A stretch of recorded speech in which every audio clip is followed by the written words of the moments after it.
السلام عليكم ورحمة الله وبركاته. رجعت لكم تاني ومعاكم محمد ناجح.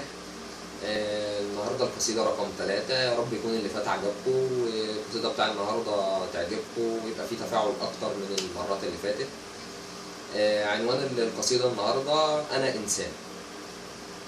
أنا إنسان، أنا اللي كل الدنيا وجعاني، أنا اللي كل همومي فوق كتفي محوطاني، أنا اللي بقول الآه من يومي، ده أنا اللي بقول الآه حتى في نومي.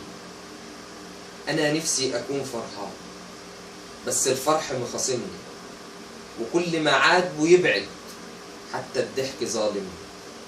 يقولوا علي عابس وش كابس ما بضحكش، ده أنا اللي نفسه يضحك بس الضحك يتعبش. الحزن شق الصدر، الحزن شق الصدر وضلوعي وجعاني، وكل ما أقول هفرح تزيد الآه من تاني. تكونش الآه دي مثلا موعداني ما بينا غرام، أو حتى الفرح راح يجي مع الأيام.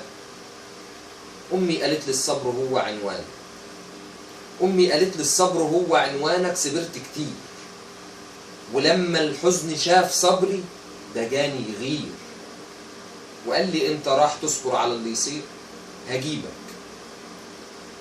هجيبك ولو فاتت ما بينا بلاد. سافرت وقلت عدولي وسبت بلاد وراها بلاد، سافرت وقلت عدولي وسبت بلاد وراها بلاد، وبعت بيتي وعزالي، نقلت أمي وعيالي ورحت بعيد لحتة فيها ناس كمل ولبس جديد.